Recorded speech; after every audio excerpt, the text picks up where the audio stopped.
शनिवारी साजऱ्या होणाऱ्या बकरी ईद सणाच्या पार्श्वभूमीवर जिल्ह्यात कायदा व सुव्यवस्था अबाधित राहावी यासाठी जिल्हा पोलिसांनी कारवाई सुरू केली आहे।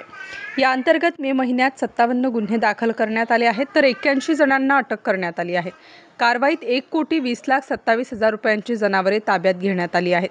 बकरी ईद सणादरम्यान कुठलाही अनुचित प्रकार घडू नये यासाठी पोलिसांकडून काही सूचना करण्यात आल्या आहेत।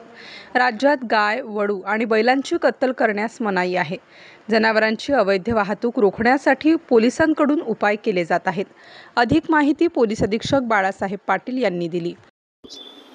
बकरी ईदच्या निमित्ताने पूर्ण जिल्ह्यामध्ये गोवंशाची कुठेही कत्तल होऊ नये या दृष्टिकोनातून संपूर्ण जिल्ह्यामध्ये विविध ठिकाणी नाकाबंदी सुरू करण्यात आलेली आहे। या नाकाबंदीच्या अंतर्गत आतापर्यंत 57 गुन्हे हे दाखल करण्यात आलेले आहेत। त्यामध्ये 81 आरोपींना अटक करण्यात आलेली आहे। 263 प्राण्यांना आतापर्यंत मुक्त करण्यामध्ये यश मिळालेलं आहे। ते साधारणतः किंमत त्याची 59,21,000 एवढी आहे आणि साधारणतः 1,20,00,000चा संपूर्ण मुद्देमाल हा जप्त करण्यात आलेला आहे। या संपूर्ण मोहिमेअंतर्गत मालेगाव आणि संपूर्ण जिल्हा याच्या आंतरराज्य बॉर्डर जे आहेत त्या ठिकाणी सुद्धा नाकाबंदी लावण्यात आली आहे। आणि ही फक्त तात्पुरती नसून ही नाकाबंदी जरी सणापुरती असेल तरी सुद्धा वर्षभर गोवंशाची कत्तल होणार नाही या दृष्टिकोनातून नाशिक ग्रामीण पोलीस दल हे निश्चितपणे सर्वतोपरी प्रयत्न करणार आहे। थँक्यू। ग्रामीण जिल्ह्यामध्ये जे गुन्हे उघडकीस आलेले नाहीत अशा घरफोड्या आणि चोऱ्या या संदर्भात विशेष मोहीम सध्या सुरू करण्यात आलेली आहे।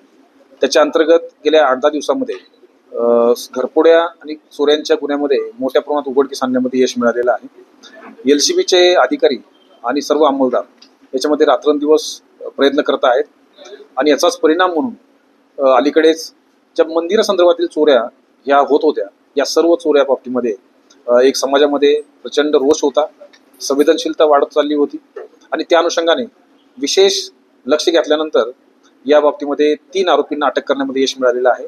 एक पुण्यामधून आरोपीला अटक केलेला आहे, दुसरा कल्याण टिटवाळा या ठिकाणून अटक करण्यात आलेला आहे। या आरोपीकडून आतापर्यंत 7 गुन्हे उघडकीस आलेले आहेत। त्यापैकी 5 गुन्हे हे सिन्नरचे आहेत, एक वाडीवरीचा आहे, एक लासलगावचा आहे आणि या 7 गुन्ह्यातील मुद्देमाल हस्तगत करण्यामध्ये यश मिळालेलं आहे। या 3 आरोपींचे काय पार्श्वभूमी? आता या 3 आरोपी पैकी एक आरोपी हा मेकॅनिकल इंजिनियर आहे, सेकंड इयरला आहे।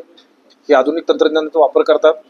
जे पुरातन मंदिर आहेत ते गुगल मॅपवर शोधतात आणि याच्या बाबतीमध्ये कुलूप कसं तोडायचं आहे वगैरे याचं यूट्यूबवर माहिती घेतात आणि याच्या आधारावर हे संपूर्ण संघटितपणे अशा स्वरूपाचे गुन्हे हे करत आहेत। यांच्याकडून अधिकही काही गुन्हे उघडकीस येण्याची शक्यता आहे। यांचे 2 साथीदार आणखी फरार आहेत, त्यांच्या संदर्भातला सुद्धा शोध सुरू आहे। याच्यापैकी काही जे गुन्हेगार आहेत ते शेअर मार्केटमध्ये सुद्धा स्वतःचा पैसा गुंतवतात।